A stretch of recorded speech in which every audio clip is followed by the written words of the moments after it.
Que a graça de nosso Deus seja com a sua vida, com a sua história. Amém. Glória a Deus. Louvado seja o nosso Senhor. Aleluia. Você já cumprimentou o irmão que está do seu lado aí? Amém. Glórias a Deus.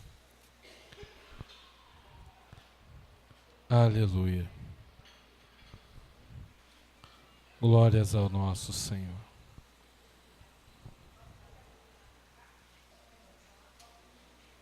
Rapidamente, eu irei reabrir a Bíblia que estava aberta lá dentro e fechei de lá para cá.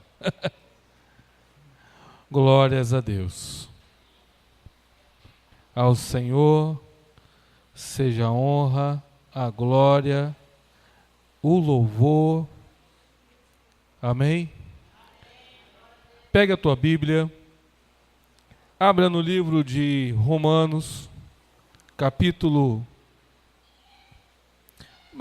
comece abrindo no livro de Salmos, no capítulo 65, versículo 2.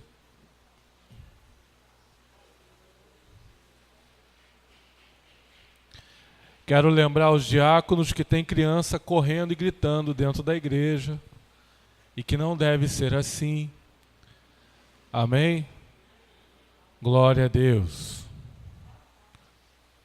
Glórias ao Senhor.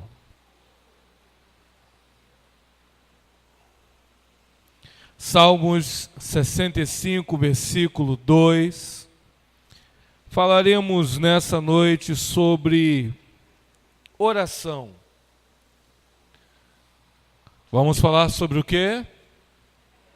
Sobre oração. Todos acharam? Diz assim o texto, apenas o versículo 2. Ó tu, que ouves as orações, a ti virão todos... Não. Hã? Vocês estão falando o quê que eu não estou ouvindo?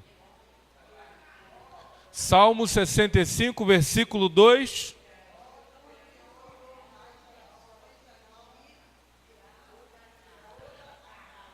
Toda a carne. Vamos agora no tempo 3. 1, 2, todo mundo junto. Ó tu...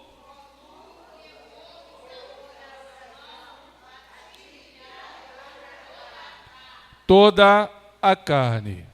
Senhor, está a tua palavra, que seja alimento para a nossa vida nessa noite.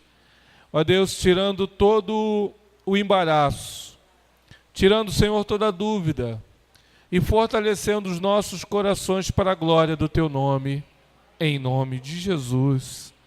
Você pode dar um amém bem gostoso? Amém. Glória a Deus. Aleluia. Podeis sentar, irmãos.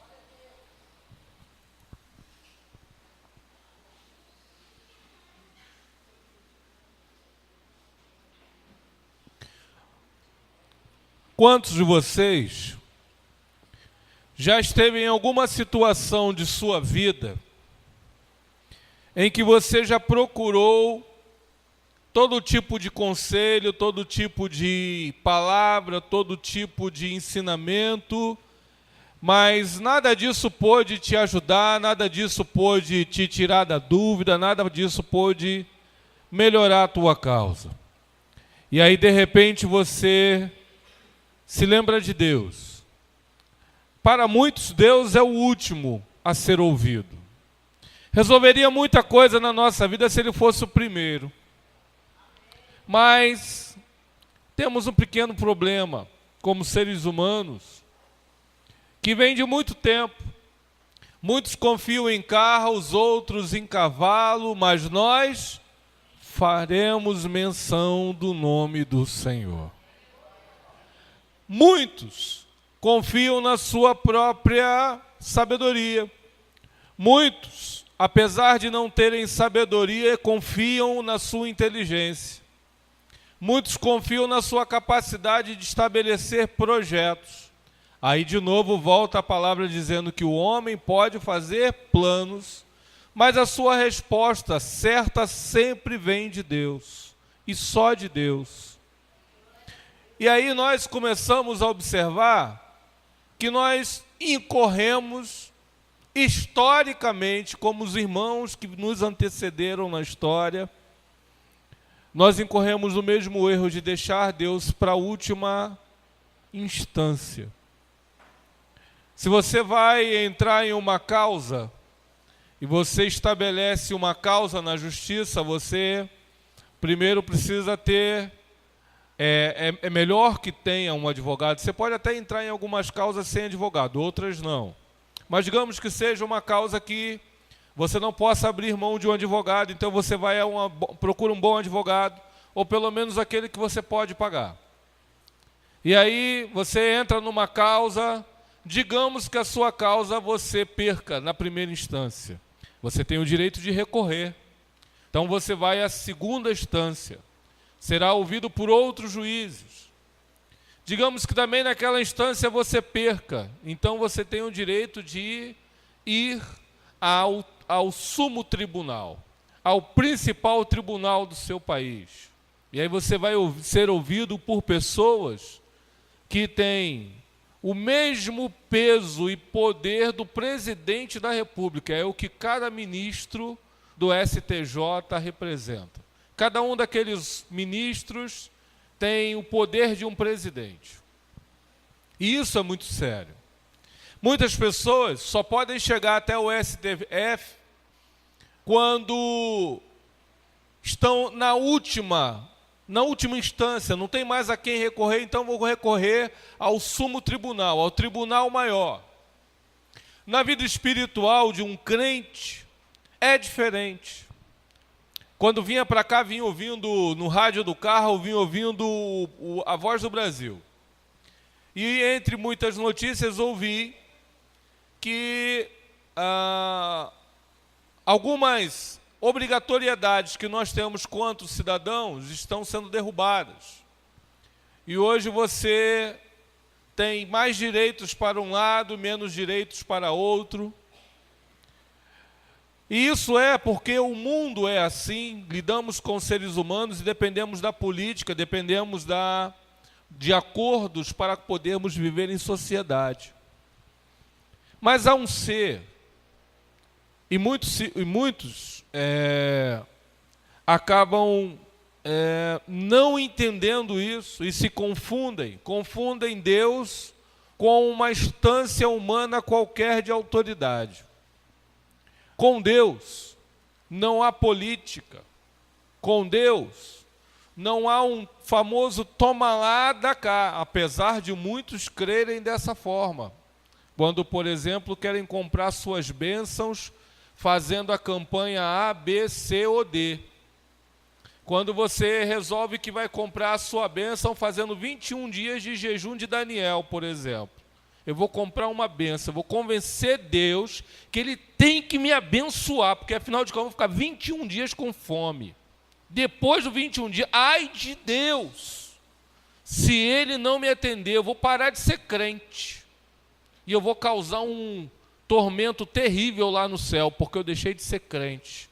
Muita gente pensa assim. Oi? Pelo menos pensa que pode, né? Outros dizem, eu vou determinar. Olha, eu determino, Senhor Jesus, que é hoje ou é nunca mais. Eu vou determinar, tá? Outro bobo. Nós é que nos determinamos a ficar de joelho na presença dele até que ele queira nos ouvir. Quer se determinar? Faça isso. Eu vou determinar para mim mesmo que eu não vou mais fazer nada que me agrade, só vou agradar a Deus, vou cuidar dos pobres, dos órfãos e das viúvas, vou determinar isso na minha vida. Ninguém quer fazer esse tipo de determinação, né? Agora eu determino, Cristiane, que não passa desse ano, que o teu cabelo vai estar batendo aqui, ó. E se mandar um recebe aí, então, é frenesi na igreja. Se o recebe aí mandar antes de um eis que te digo, É assim ou não é, irmãos? É assim? Ou estou falando algum tabu? Estou mexendo com algum vespeiro aqui na igreja? Não, né? Acho que os irmãos estão começando a se acostumar comigo. Pelo menos quando termina o culto não tem ninguém me escorando mais pelos cantos para me perguntar se é bem assim mesmo. O povo está acostumando. Quando nós oramos, porque a mensagem dessa noite fala de oração. Quando nós oramos, existe um padrão, irmãos, para orar. Sabia disso? Quem sabia que existe um padrão para orar? Seja sincero. Você nunca ouviu falar que existe um padrão para se orar? Não?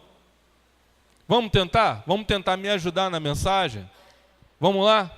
Primeira coisa que eu preciso fazer para orar. Alguém me diga, por favor. Valendo um copo d'água lá do bebedouro.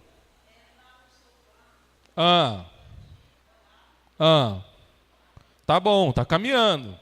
Segundo passo. Acabou? É só isso?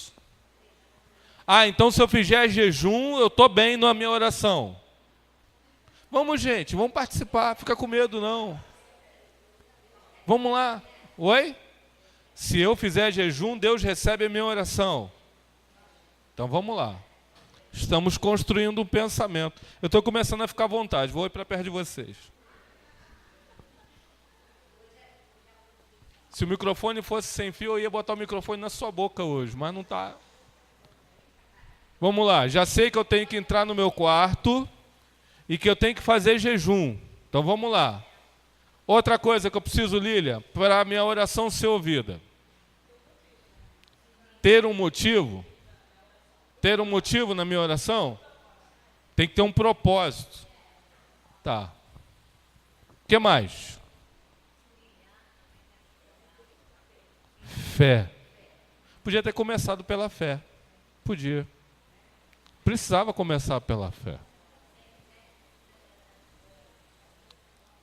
Eu vou falar algumas coisas aqui a respeito de oração, daqui a pouco eu volto para a mensagem, porque a mensagem é curtinha, a introdução é que é grande. Deixa eu te falar uma coisa. Primeiro passo para uma oração bem-sucedida. Tem gente anotando? Glória a Deus. Que bom. Tomara que esse bom hábito todo mundo adquira. Primeiro passo para que a sua oração seja ouvida, você entra na presença de Deus, Salmo 100. Entrai pelas portas dele com louvor. Pessoas que vêm da rua, chegam cansados, esbaforidos, sentam, Deus, olha só, Deus, tá bom, Deus, olha só, Deus, porque eu quero, porque eu preciso, tá bom, valeu, obrigado, dá licença que eu agora vou resolver outro negócio. Não é assim que tem se tornado as orações da pessoa moderna? É assim ou não é assim? Oração demanda louvor. Você está entrando diante daquele que é o Todo-Poderoso Deus. Salmo 100.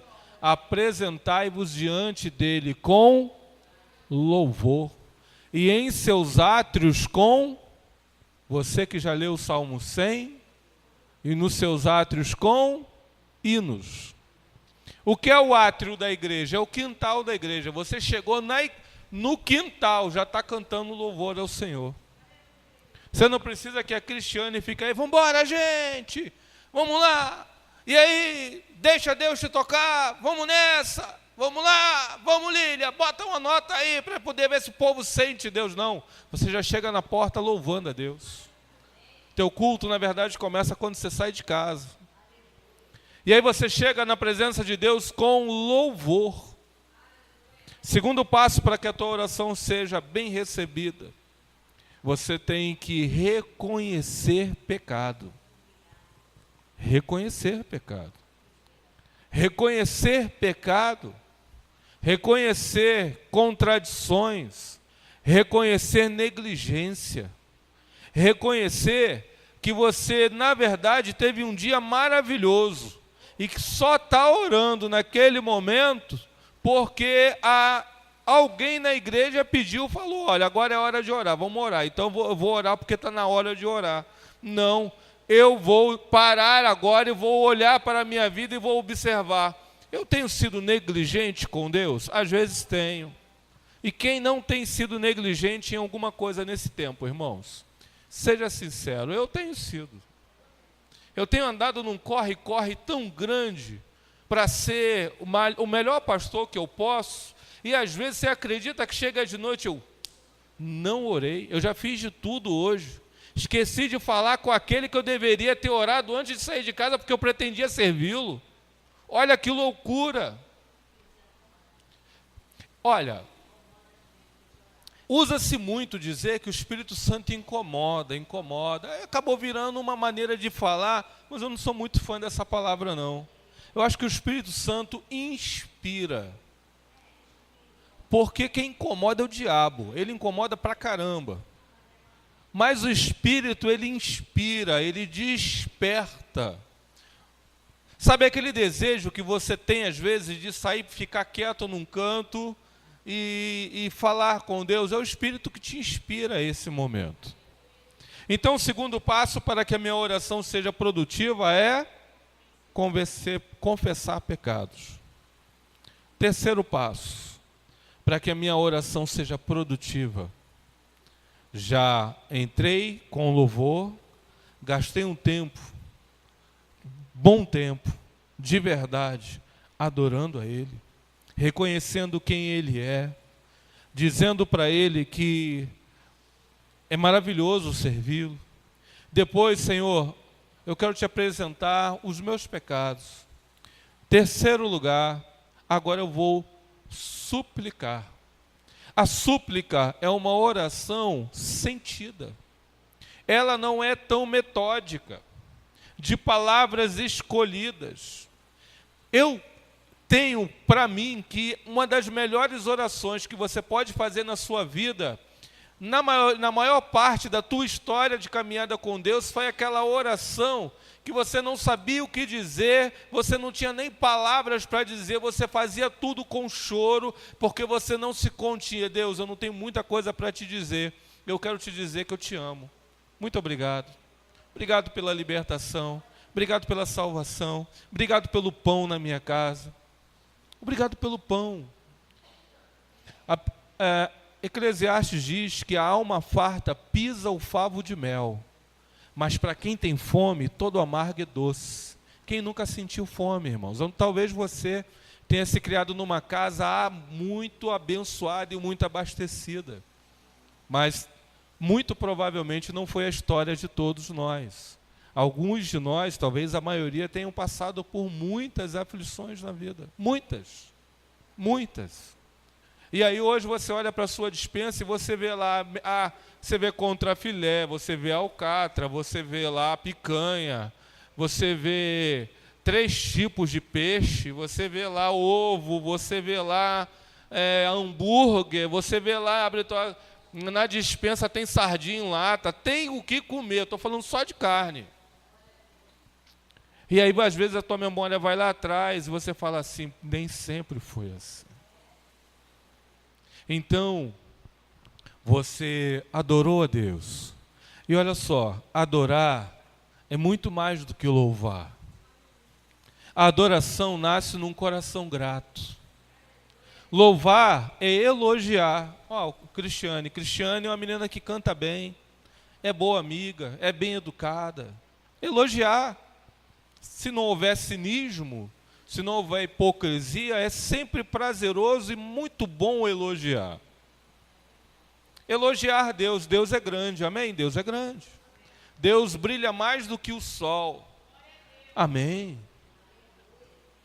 Tudo que Ele faz é maravilhoso, amém? É elogiar. Agora a adoração nasce no coração de quem sabe que foi tirado o pezinho da lama. Quem sabe, como eu sei, que muitas vezes estive na frente de muitas armas, irmãos.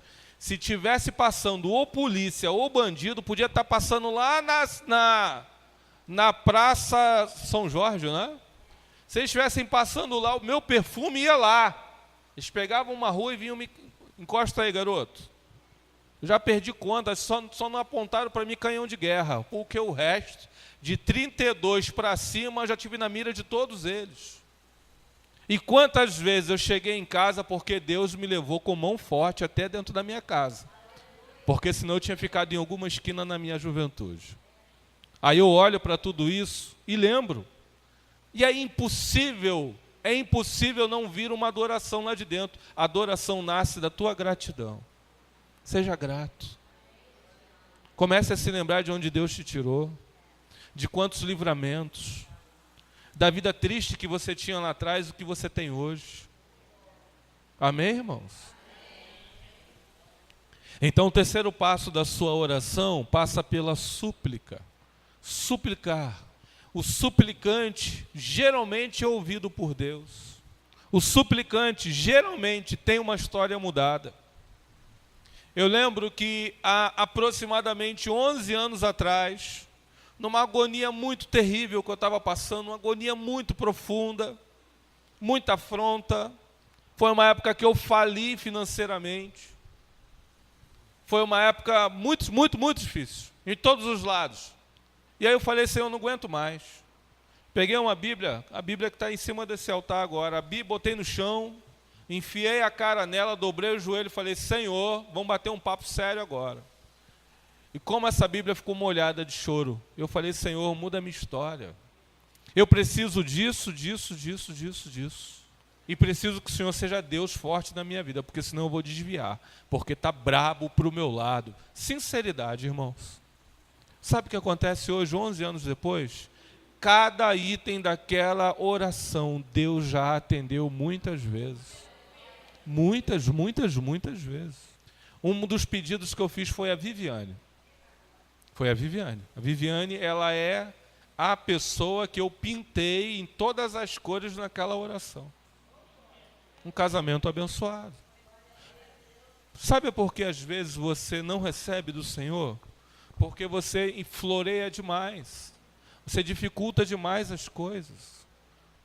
Se você for para o teu lugar de oração e parar de florear e falar, Deus, eu quero isso, não porque eu mereço, mas porque eu estou pedindo, eu sou filho.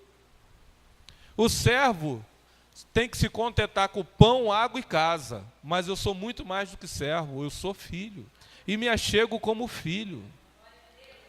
E eu sei que como filho, eu sou um filho sem vergonha às vezes, mas eu ainda sou filho, Senhor.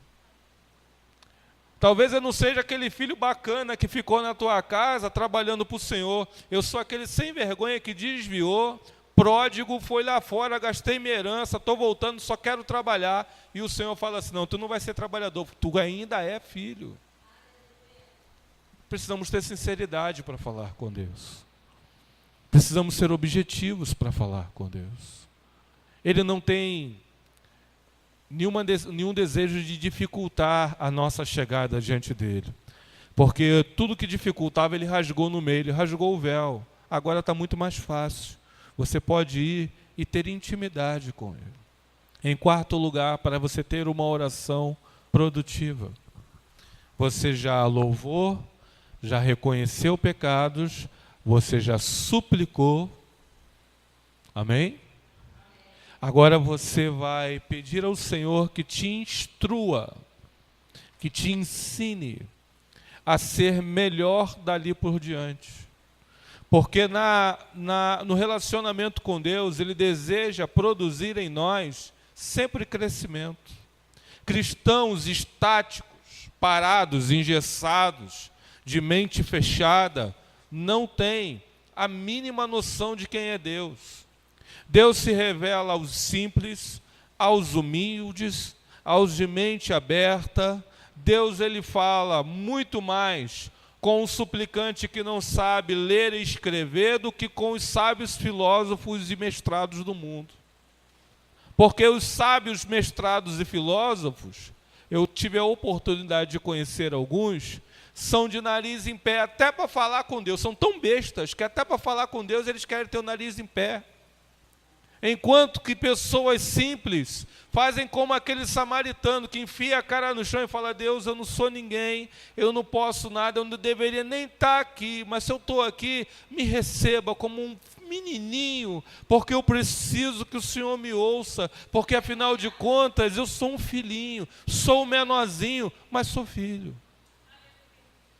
E em último lugar, você sai novamente da sua oração agradecendo. Agradecendo. Grandes homens de grandes ministérios. Eu tenho observado isso na minha leitura há um bom tempo.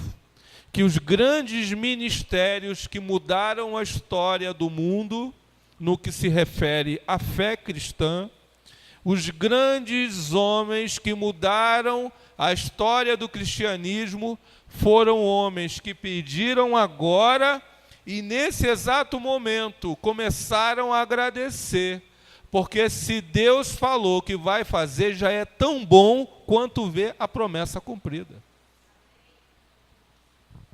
Então, quando nós cremos de fato que Deus é Deus da nossa vida, você começa a parar de apenas pedir, pedir e pedir, e você começa a agradecer. Senhor, quer saber de uma coisa? Eu já te pedi isso e aquilo. Vou fazer uma coisa hoje, vou fazer diferente. Eu não vou pedir nada, eu só vou agradecer. Eu só vou agradecer. Eu só vou exaltar o teu nome. Eu já fiz essa experiência aqui nessa igreja umas 3 vezes. Tire um tempo para adorar a Deus. A igreja emudece.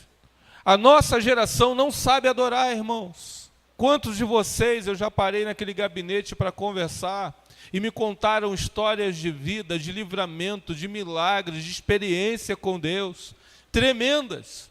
E aí eu peço, adore ao Senhor, eu fico imaginando, Senhor, é agora que a tua igreja vai incendiar. É agora, Senhor, acendi o pavio, vai estourar a adoração nessa igreja. E a igreja emudece. Uma igreja que não sabe adorar é uma igreja que não é grata. Irmãos, quando nós ficamos presos, quando nós emudecemos na presença dEle, nós perdemos tantas coisas grandes e firmes que nos seriam reveladas por Ele. A adoração é uma arma de defesa. A adoração é uma arma de cura. Eu gosto de contar testemunhos. Me permita contar mais um. Naquele mesmo período, há 11 anos atrás, muito próximo desse dia da oração que eu fiz, muito próximo. A luta estava realmente muito grande. E aquilo que o Satanás mais lutou para fazer era me derrubar do altar, irmãos. Porque naquela época eu era pregador do evangelho, era líder de ministério de louvor. Ele queria me parar de qualquer jeito. Se ele me parasse, pelo menos uns 20 jovens que se espelhavam no meu ministério parariam também, fraquejariam também. E aí, uma noite eu fui para a igreja matriz, igreja do pastor Daniel, e havia um culto jovem lá, e não tinha tocador, Lília. Tinha todo mundo lá, mas não tinha ninguém para pegar na guitarra. Quando eu pus a mão na guitarra, toim, arrebentou a primeira. Aí eu falei assim, sem problema, sem a primeira se toca. No segundo hino, toim, arrebenta a terceira. Sem terceira ninguém toca. Pelo menos eu não. Fiquei com aquele instrumento lindo na minha mão, mas totalmente desajeitado. No meio de um louvor, de uma juventude inteira dentro da igreja. Sabe quem veio falar comigo? Satanás. Chegou no meu ouvidinho e falou assim, você não é digno de estar em cima desse altar, rapaz, desce daí, desce daí. Você não deveria estar aí. Acusação, irmão, quem acusa é o diabo, nunca é o Espírito Santo. Por isso que eu não gosto de dizer que o Espírito Santo incomoda, ele nunca me incomoda, ele me instrui, ele me inspira, ele até puxa a minha orelha, mas nunca me incomoda. Quem me acusa é Satanás. E aí ele começou a macerar no meu... Irmãos, você sabe o que é um coração desejoso de louvar? Fechar no altar? Eu fiquei envergonhado naquele momento, porque por um leve momento, eu ouvi aquela voz e acreditei nela. Então eu peguei aquela guitarra, coloquei no descanso, saí com cara de sem graça, achei um cantinho e fiquei triste. Aí o Fernando, um rapaz... um presbítero que vai vir pregar aqui muito em breve, falou assim, eu cheguei para ele e falei, Fernando, vamos à igreja do CI, que era um amigo nosso em comum, a igreja dele está fazendo 1 mês de abertura, e eles estão fazendo uma mini vigília para consagrar esse mês ao Senhor. Vamos lá, vamos embora. Chamar o Fernando para louvar e adorar e orar e fazer missões é melhor que chamar ele para o parque. Quando eu falei, vamos para a vigília, vamos embora. E aí fomos para aquela mini vigília, no mesmo bairro. Irmãos, quem tinha sido humilhado lá em cima do altar 1 hora antes, procura sentar lá nos últimos bancos, e foi comigo assim também. Irmãos, naquela noite, eu cheguei, o culto já tinha começado. Procurei um cantinho, fiquei igual a irmã Anaísa, separado de todo mundo, o louvor comendo solto, uma lindeza, uma maravilha, e eu enfiei a cara no banco da frente, comecei a chorar, falei, Deus, me perdoa, eu não sei o que eu fiz, mas eu não sou digno nem de estar na tua casa. Ouvindo conversa do acusador, sabe que coisa triste? O culto transcorreu, irmãos. A palavra foi dada, e na hora do ofertório, o pastor da igreja queria apertar a mão de todo o ofertante. Eu peguei minha oferta e fui lá. Entrei na fila para ofertar. Aquele homem que nunca havia me visto, nem eu a ele, quando ele põe a mão na minha mão, ele me segurou e a fila parou. Ele falou, olha, varão, tenho dois recados de Deus para te entregar. Mas você vai ter que ficar depois do culto, porque eu não posso fazer isso agora, porque o culto vai parar. Eu falei, tudo bem, pastor, eu espero. O tempo passou, acabou o culto, e aí eu fui conversar com o pastor. O nome do pastor também é Eduardo. Aí foi 2 Eduardo, um com testemunho e um com ministério para falar. E aí ele chegou e falou para mim, olha só, jovem, eu não sei, deixa eu segurar, senão eu choro. Eu não sei o que Deus vai fazer na sua vida, mas quando você sentou e ficou quietinho ali, eu via as suas mãos assim, como se estivesse segurando um vaso de barro, e esse vaso estava transbordando de ouro, chega a cair assim. Eu não sei o que Deus vai fazer na sua vida, mas você vai ser muito próspero. Oh, glória! Ele falou, e a segunda visão que eu tive com você, e essa sim mexeu com a minha história, é que enquanto você louvava, notas musicais, quem já viu nota musical, sabe aqueles desenhozinhos, aquela bolinha com a... Tem uma imagem dessa na internet, para quem gosta de buscar imagem de adoração, tem essa imagem. Ele falou assim, notas musicais saíam da sua boca e ficavam sobre a sua cabeça. Deus te chama para a adoração. 1 hora antes, humilhado. Então você tem que procurar saber a que voz você vai atender. Qual é a voz que tem soprado no teu ouvido? As duas sopram. A voz do acusador e a voz de quem quer te promover, de quem te quer levantar, de quem quer te ver no altar, honrado. E aí, irmãos, eu duvidei da visão, duvidei. Deu 10 minutos, o ministro de louvor bateu no meu ombro e falou assim, varão, não duvida da visão não, porque eu também vi. E ele nem viu o pastor falando comigo. Eu via notas musicais saindo da tua boca e pairando sobre a sua cabeça. Deus tem um chamado de adoração sobre a tua vida. Eu falei, glória a Deus. Glória a Deus. Irmãos, quando você para a sua vida, para a confusão do seu corre-corre, quando você para de achar que você pode resolver tudo sozinho, e dobra seu joelho, a sua história muda. Muda. Se você estava caminhando para a derrota, para a vergonha, para a acusação, o teu Deus, que não é doido, o teu Deus que te escolheu antes da fundação do mundo, Ele deseja te honrar. Então, escolha buscar Deus. Escolha conhecer Deus na oração, irmãos. Há coisas que só são reveladas para quem busca, irmãos. Você vai viver a sua fé cristã de testemunho dos outros até quando? Você vai se emocionar com o testemunho de alguém. É muito bom, nos edifica, é maravilhoso, mas queira ter também a sua história com Deus. Sabe por quê? Porque quando você está lá no seu cantinho de oração. Ninguém está vendo se você falou em língua, ninguém está vendo se você sapateou no espírito, ninguém está vendo se o Senhor te deu uma visão diferenciada, ninguém está vendo, você está no seu secreto com Deus. É nesses momentos que Deus se revela a você. Ele muda a história da sua família. Quantos de vocês estão aqui, todos os cultos, clamando por um filho, clamando por um neto, clamando por um irmão, clamando por um marido, clamando por uma esposa? Todos nós temos alguém por quem clamar. E se não clamarmos? E se nós não buscarmos? Temos um casal de noivos aqui. Se vocês não orarem pelo casamento de vocês, botar um tijolo em cima do outro, pintar da cor que vocês querem, não é difícil, jovens. Difícil é levar um casamento até o altar santificado. Isso é difícil.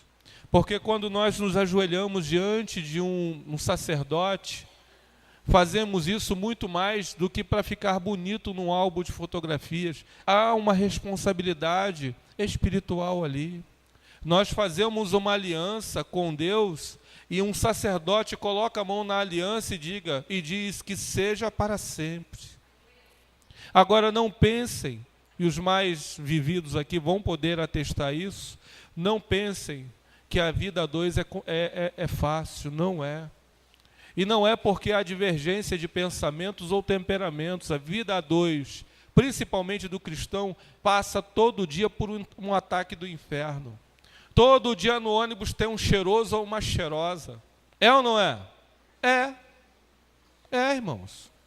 Todo dia tem alguém contando uma historinha floreada. Todo dia Satanás escolhe um para mandar na tua casa para ver o que você tem, para poder botar o olho gordo nas suas coisas. Ou você pensa que isso não é feitiçaria? É. Tem gente que se passar a mão numa rosa tua, ela murcha. É ou não é? É. Teve gente que entrou na nossa casa quando eu era criança, minha mãe depois teve que levar o cachorro para orar, que o cachorro ficou doente. Tem gente que é assim, irmãos. Sabe qual é o antídoto para tudo isso? Orar. Orar. Quando nós consagramos tudo que há na nossa casa, inclusive nossos relacionamentos, Deus, Ele toma posse, amém, irmãos? Deus toma posse. Vá lá em Romanos, capítulo 8, versículo 26. Falamos, no que tange a oração, falamos sobre a necessidade que se tem de orar e como ter uma oração objetiva. Agora vamos falar rapidamente, o tempo está acabando, que essa oração tem a ajuda do Espírito Santo. Romanos 8, 26. Quem achou, diga amém. Amém? Foi a maioria que achou? Quem não achou, diga misericórdia.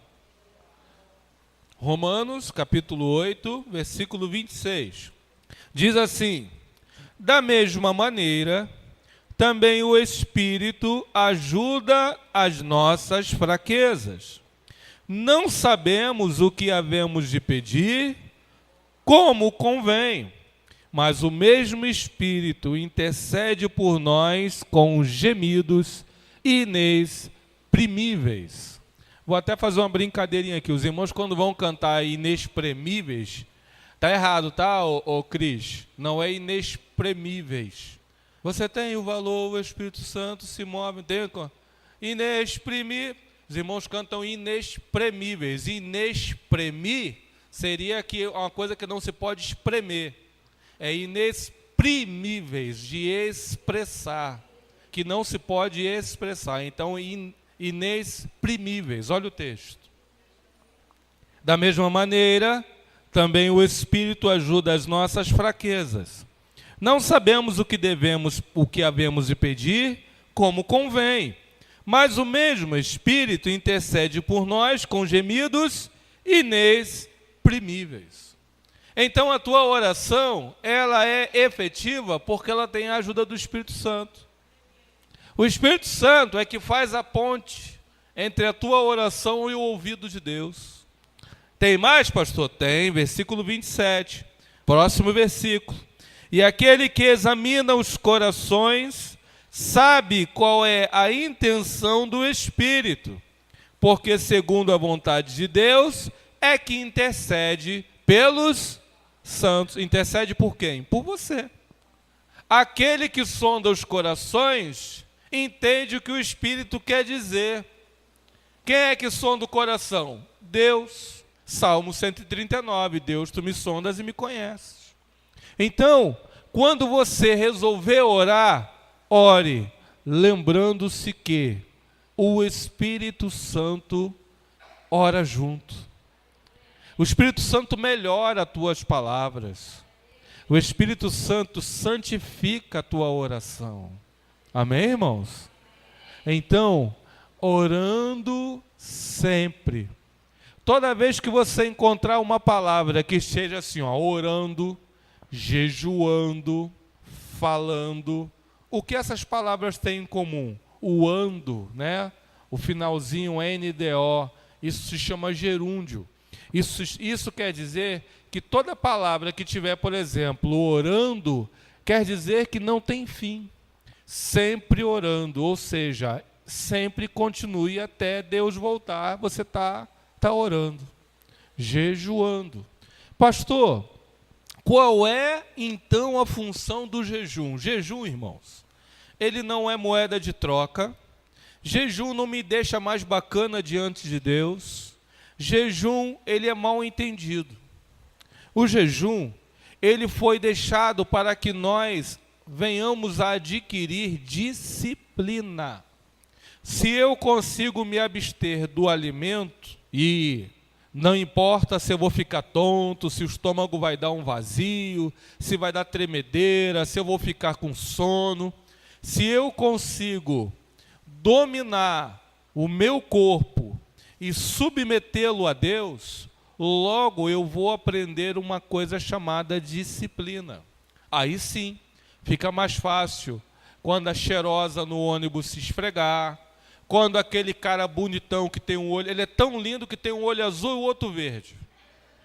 Aí o camarada chega para você e diz que você é a coisa mais fofinha do mundo. Você é uma mulher que jejua. Tô, Satanás, sai fora, rapaz. Eu tô te vendo aí, camarada. E detalhe, pode até ter dado um arrepio gostoso, mas você não cai na conversa. Tentação só é tentação porque mexe com a gente. Senão não era tentação. Então jejuar é bom, irmãos. Você aprende a ser disciplinado. Se você é alguém de língua muito solta, jejum te dá um freio para a língua. Se você é briguento, jejum te ensina a não ser briguento.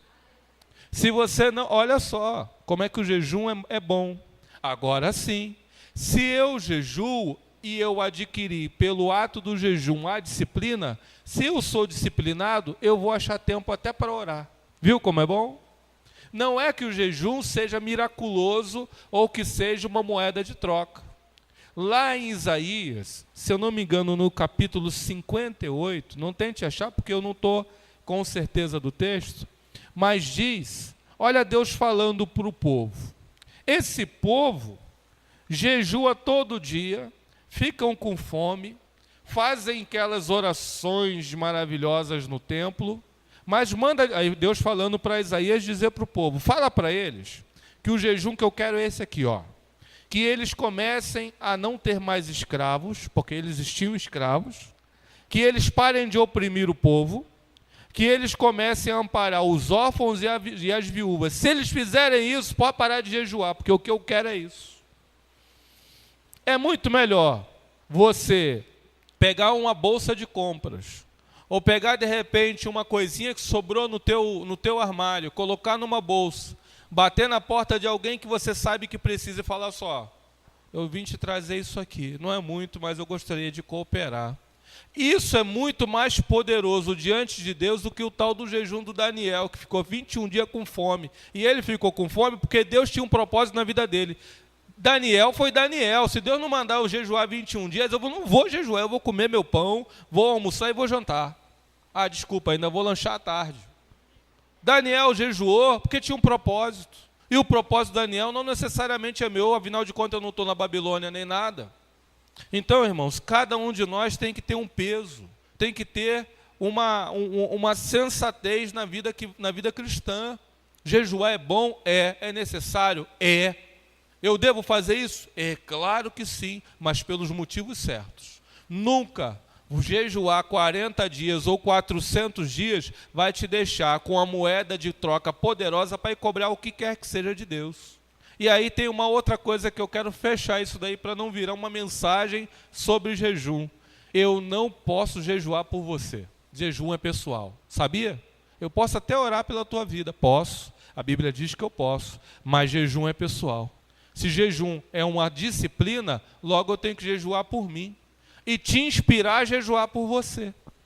Eu posso até, como pastor da igreja, falar: irmãos, este final de semana vamos jejuar. Sabe por quê? Porque Deus falou no meu coração que Ele vai atuar em determinada área. E é necessário que todos estejam preparados para ouvir a voz de Deus. Então vamos jejuar. Agora, entre quem quiser. Se você deseja conhecer a Deus e ouvir a voz de Deus, você vai ouvir a voz do seu profeta. Se não, vida que segue. Então eu não posso jejuar pela Cristiane.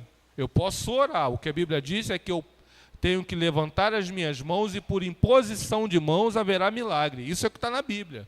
Agora, jejum é cada um. Se você deseja vencer as suas batalhas humanas, vencer a sua carne, é jejum. Amém, irmãos? Então, eu explico essas coisas para tirar uma coisa que o apóstolo Paulo disse, que naquela época, quando o Paulo ainda estava vivo, que tinha uma coisa chamada sofisma, que vivia dentro das igrejas causando problema. Sofisma, se você for procurar no dicionário, é um argumento criado para induzir pessoas ao erro. Sofisma é um argumento criado para induzir pessoas ao erro.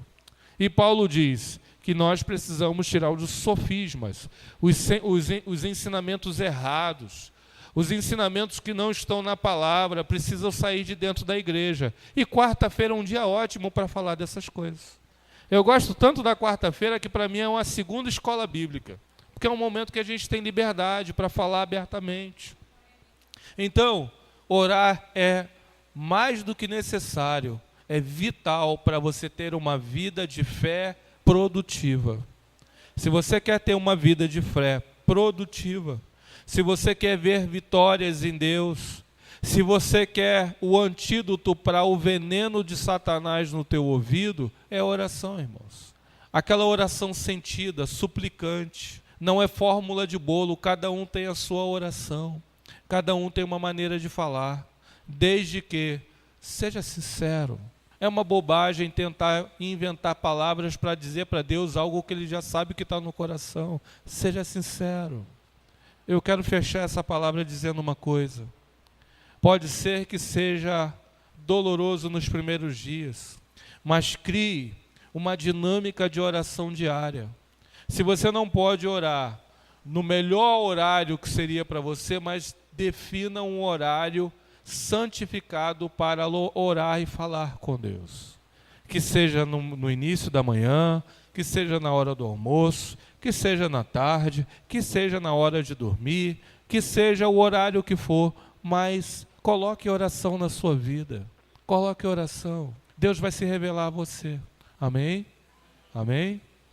Glórias a Deus. Senhora. Pode. Não, não pode. Aprendeu errado. Todo mundo aprendeu errado. Isso não está na palavra. Sim.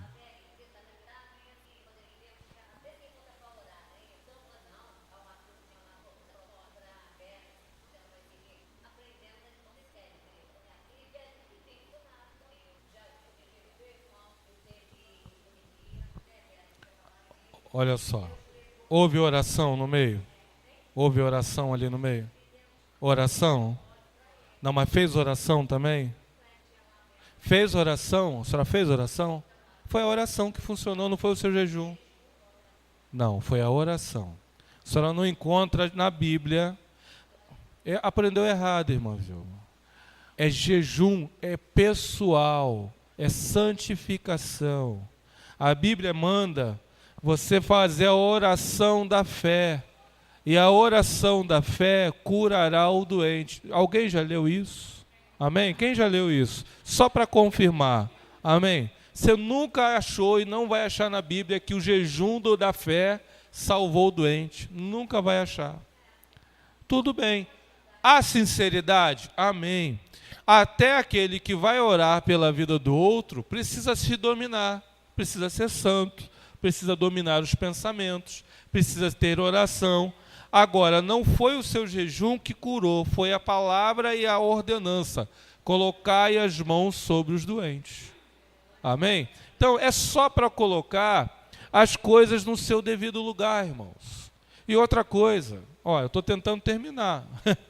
E outra coisa, vamos deixar para domingo na escola bíblica. A senhora pode trazer, não. Na escola bíblica a senhora traz. É outra bobagem que se aprende no púlpito. Isso, jejum, olha só. Ceia na intenção de alguém, isso não é fé cristã, isso é Mormon.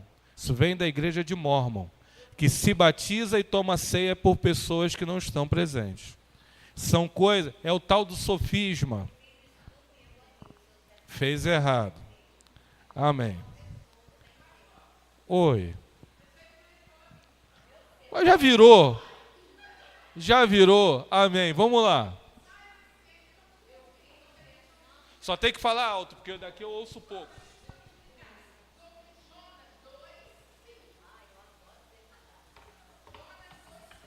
Leia para mim, por favor.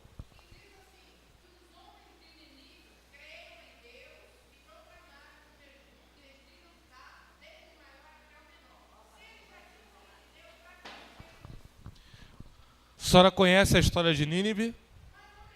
Vou tentar desenhar um pouquinho por que Jonas tinha medo de ir para lá.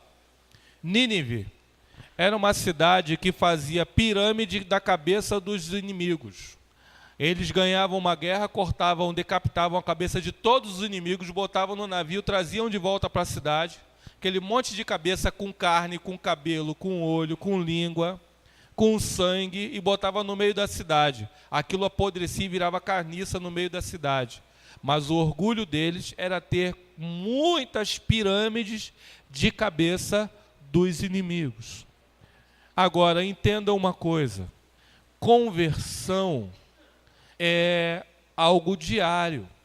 O jejum foi proclamado para que eles passassem a dominar o seu ímpeto pecaminoso, que eles começassem a submeter-se ao profeta, e uma série de dominações pessoais eram necessárias, porque aquela era uma cidade que era um inferno na terra, e Satanás não ia deixar barato. Era só o Jonas sair da cidade que o ouvido do povo ia ser enchido pelas palavras de Satanás soprando nos ouvidos. Ali era um lugar de demônios. Então, vamos tirar Nínive e trazer para a nossa época. Você chega numa casa, pregou o evangelho ali, orou, Deus libertou. Eu aconselharia você, no ato de discipular aquela família, você pedir àquela família que fizesse um jejum. Porque enquanto eles estiverem em jejum, você tem entrada para ensinar novos pensamentos, nova doutrina, falar sobre santidade, falar sobre um monte de coisas. Não se esqueçam de que a Bíblia diz que quando um demônio é expulso, a casa fica vazia. Esse demônio fica vagando. Se a casa vazia não for ocupada por Deus, esse demônio traz mais 7 piores do que ele. Então, quando uma pessoa é liberta, ela deve ser instruída a aprender a orar, a jejuar, a ler a palavra. Então, isso é muito importante. Hoje nós chamamos isso de discipulado. Aquela moça que aceitou, que se reconciliou aqui no domingo, a igreja tem que encostar nela, orar com ela, buscar essa mulher, jejuar com ela, não por ela. Vamos orar, vamos jejuar juntos, vamos. Então, o meu jejum é só para ajudá-la. Enquanto eu a estou ajudando, Satanás que vai tentar soprar no meu ouvido também para me tirar do meu propósito, não vai ter vez, porque eu estou santificado no Senhor. Então, irmãos, a Bíblia não se contradiz, ela se complementa. Se a senhora for estudar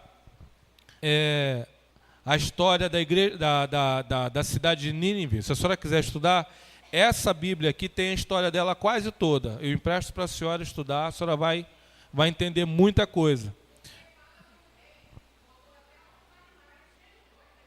Isso.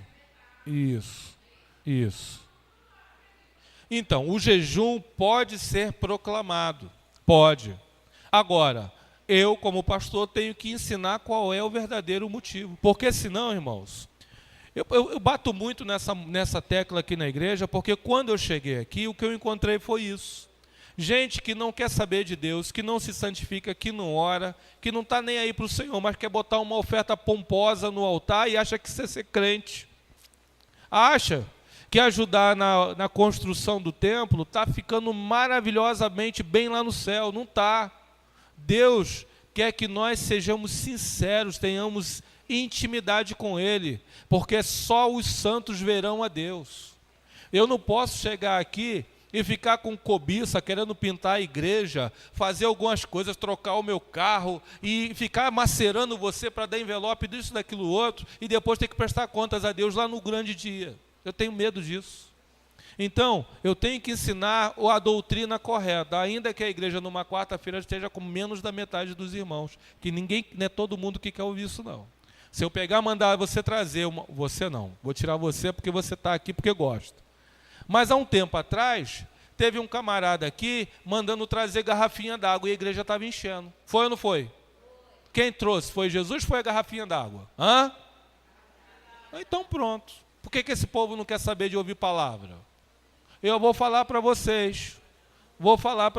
Tem gente que não vem aqui na igreja, mas é ofertante. Tem gente que não se santifica, eu conheço a vida de quase todo mundo aqui. Tem gente que é falador, fofoqueiro, toma conta da vida dos outros, se mete onde não deve, tem vida sem santidade, mas adora fazer uma oferta gorda e botar o dízimo. Pastor, você está dando um tiro no pé, porque a igreja vai parar de arrecadar. Estou nem aí. Você deve ser sincero com Deus, principalmente no que se refere à tua salvação. Dízimo e oferta, irmãos, é uma oportunidade que Deus nos dá para nós prosperarmos. É lei de Deus. Crente só prospera se dizimar e ofertar. Ponto. É palavra. Tem muito crente, inclusive aqui na igreja, que passa um aperto só, porque é negligente nessa área. Eu tenho ali, relação mensal. Tem obreiro da igreja que é muito bom obreiro, mas não oferta nem dizima, e vive um aperto só. Agora, dízimo oferta não salva. É uma oportunidade para eu crescer financeiramente e viver bem nessa terra. Agora, a ausência de santidade, tem muita gente que é bom em muita coisa, mas não vive uma vida santificada, não gosta de orar, não conhece palavra, não quer saber de Deus. Vai chegar no último grande dia, a trombeta tocou e vai ficar com a cara de bocó olhando para o céu. Ué, cadê? Cadê? Então, irmãos, isso que eu estou falando aqui, difícil você ouvir em outro lugar. Difícil. Nem é impossível não, que ainda há 7 mil por aí que não se encurvaram a Baal. Mas é muito raro. Muito raro. Eu creio que quando o povo se converter, orar, buscar a face do Senhor, se converter do seu mau caminho, Deus vai fazer prosperar a sua terra, vai curar a sua terra. Então, como consequência disso, pessoas supridas, prósperas, vão sim abençoar a obra da igreja, vão ajudar a construir o salão lá em cima, vai botar ar-condicionado. Por quê? Porque a consequência é que esse povo prosperou, porque se converteu do mau caminho, buscou a face do Senhor, orou ao Senhor, conheceu a Deus e, por consequência, Deus os abençoou. Nunca é o contrário, irmãos. Nunca é o contrário. Eu vou dar uma oferta gostosa, bonita e maravilhosa. Vou dar uma vaca para o churrasco da igreja. Mas se eu não tenho santidade, eu comi a tua vaca, mas Deus não recebeu no céu. Amém? Mais sincero do que isso, Não dá. Amém? Aprenda. Deus quer ter intimidade com você. Deus quer ter intimidade. Eu, como pastor da igreja, eu preciso da ajuda de todos. Preciso. Porque nós temos uma cantina que está dando mais trabalho para terminar do que toda essa obra aqui ano passado. Está dando mais trabalho. Temos menos recursos para fazer uma cantina, que é uma fração do gasto que foi para fazer essa obra aqui dentro, porque o povo fechou a mão. Eu preciso da ajuda. Preciso. Afinal de contas, isso é para nossas famílias. Não é anjo que vai ficar na cantina. É a minha família e a sua família. Eu preciso? Preciso. Há muitos irmãos que estão cooperando muito mais do que deveriam pela ausência da maioria, que não chega junto. Preciso? Preciso. Eu não estou dizendo aqui que você deve deixar de ofertar e de dizimar. Não faça isso, por favor. Contribua, até porque você sabe para onde está indo o seu dinheiro, graças a Deus. Mas a tônica deste sermão é santidade ao Senhor. Vivam uma vida real, sem cinismos, sem hipocrisia. Deus te sonda e te conhece, seja verdadeiro, Ele tem muita coisa para te dar. Amém? Vamos orar. Senhor, muito obrigado pela Tua palavra. Muito obrigado, Senhor, pelo Teu Espírito que operou nessa noite em nosso meio. Senhor, me ajuda, ó Deus, a pastorear essa igreja, Senhor. Me ajuda, Senhor, me dando clareza de visão, me dando sinceridade, força para perseverar. Ó Deus, que isso seja na vida de todos os ministros dessa casa, dos pastores que operam, dedicam sua vida. Ó Deus, que abrem mão do seu tempo, do seu dinheiro, do seu trabalho. Ó Deus, para ofertar neste lugar. Para cada homem, cada mulher, Senhor, que crê na Tua palavra, que santifica o seu lar, que santifica o seu ministério. Ó Deus, que tem aprendido a Tua palavra, que tem lançado a religiosidade fora. Deus amado, nós carecemos da Tua ajuda. Sê conosco, Senhor. Sê com essa igreja. Ó Deus, ungindo e usando a cada pessoa que subir nesse altar com a Tua verdade. Tira o cinismo, tira a hipocrisia de nós. Não queremos ser meramente religiosos. Não queremos te oferecer, Senhor, sacrifícios mancos.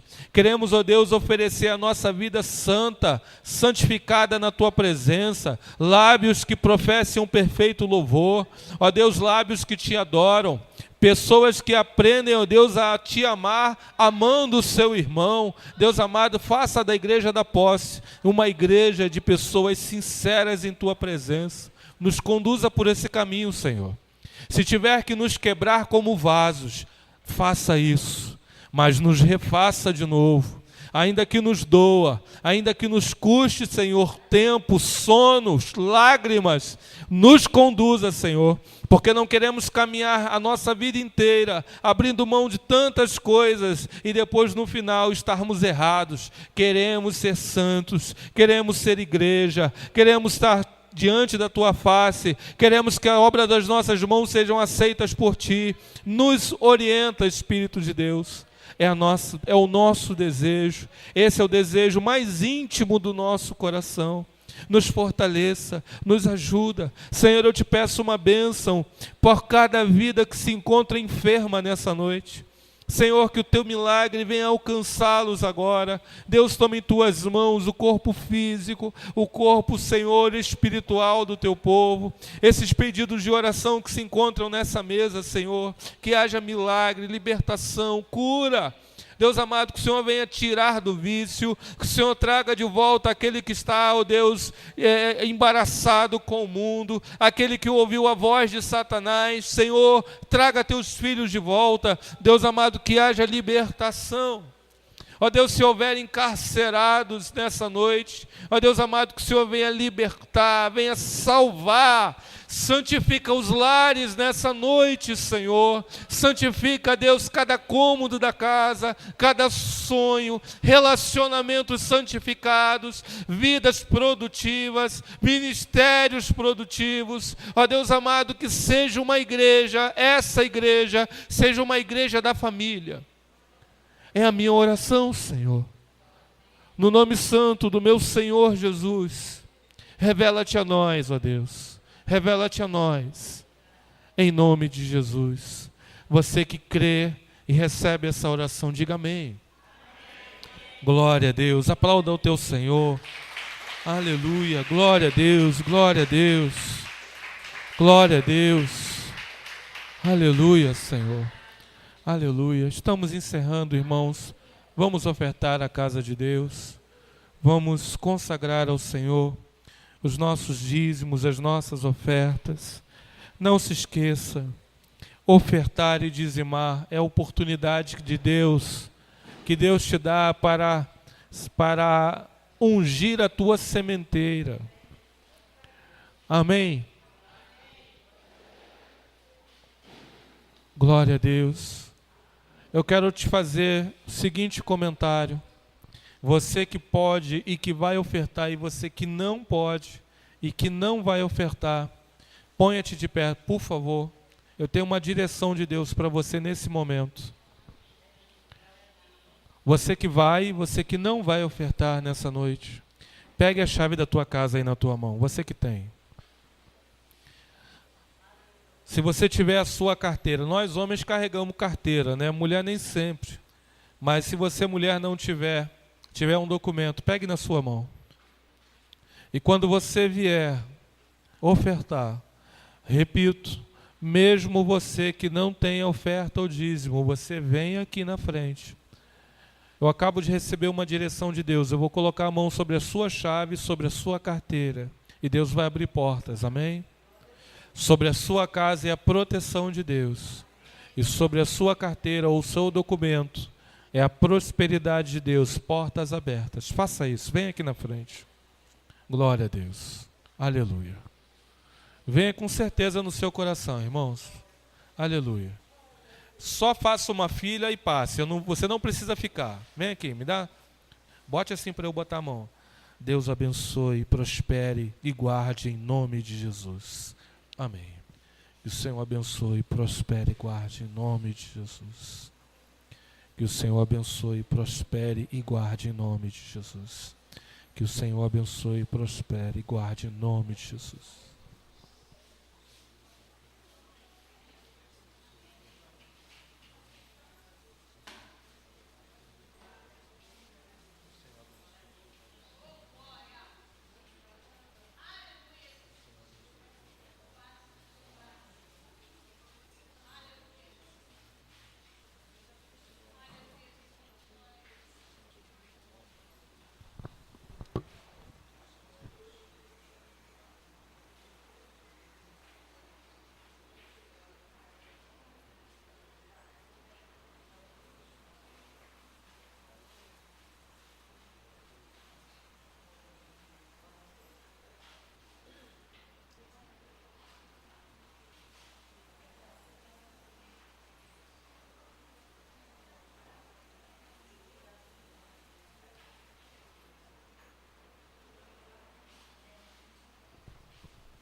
Irmãos, eu tenho aprendido uma coisa com o Senhor.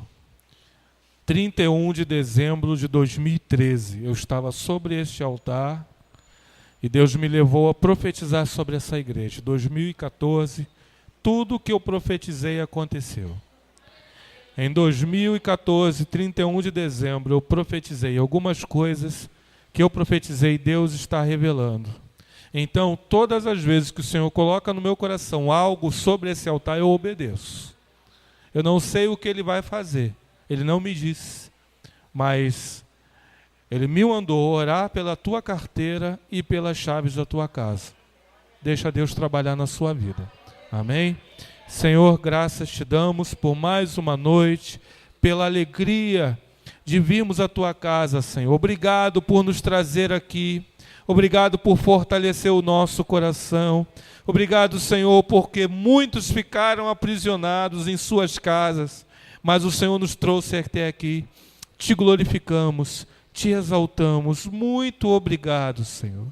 Que a graça de nosso Senhor e Salvador Jesus Cristo, o amor de Deus e as doces consolações do Espírito Santo de Deus, esteja sobre a minha casa, sobre a minha vida, sobre a minha igreja, sobre os meus pastores e seus auxiliares, não apenas hoje, mas para todos sempre. Todos digam um sonoro amém. Vão em paz, o Senhor te abençoe. Glória a Deus.